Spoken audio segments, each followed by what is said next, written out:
Méditation du 24 février. Je te le raconte ainsi. Nous, c'est le nom du Seigneur notre Dieu que nous évoquons. Psaume 20, le verset 8 dans la version Nouvelle Bible Seconde. C'est peut-être mon interprétation de l'histoire. Peut-être que ma vision du monde me le fait percevoir ainsi. La vérité est que c'est ainsi que je l'ai vécu et c'est ainsi que je te le raconte pour que tu te souviennes que Dieu est grand et qu'il participe à nos histoires. J'ai toujours aimé le texte de 2 Chroniques 7, le verset 11. Salomon acheva donc la maison de l'Éternel et la maison du roi. Il réussit dans tout ce qu'il avait eu à cœur de faire dans la maison de l'Éternel et dans la maison du roi. Plusieurs raisons en faisaient un verset pertinent. En premier lieu, Salomon est un personnage très attrayant pour ceux d'entre nous qui vivent dans le monde universitaire parce qu'il est exceptionnel. Il met la sagesse avant toute chose. Deuxièmement, parce qu'il décide de remettre le religieux à sa place, au premier plan. Mais sincèrement, je pensais que c'était un modèle d'une autre époque, jusqu'à ce que je le vive.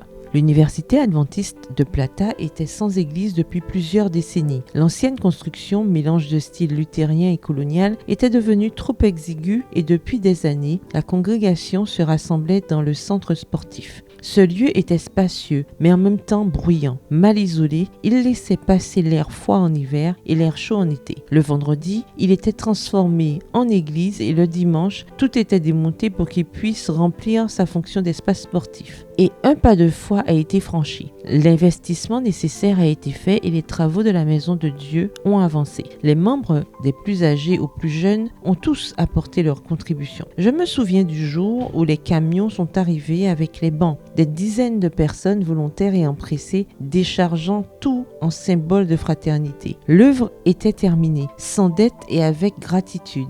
Et elle a été dédiée à Dieu. Cela en valait la peine pour le silence, le confort, la proximité et bien sûr la présence divine. Ce qui devait être fait a été fait et le miracle a commencé parce que cet endroit fut prospère. Sur le plan économique et académique, l'université a commencé à se développer de manière exponentielle et à acquérir de l'importance. D'aucuns diront que c'était à cause de la conjoncture sociale, mais je ne pense pas. Ce n'étaient pas les meilleures années pour ce pays. Il y a toujours eu l'inflation, la peur de l'instabilité et de la pénurie. Et pourtant, nous avons vu la main de Dieu. C'est peut-être mon interprétation de l'histoire et certains remettent en question cette façon de penser. Mais la vérité est que c'est ainsi que je l'ai vécu et c'est ainsi que je te le raconte pour que tu te souviennes que Dieu est grand et qu'il participe à nos histoires. Ne l'oublie pas. Bonne journée, que l'Éternel te bénisse.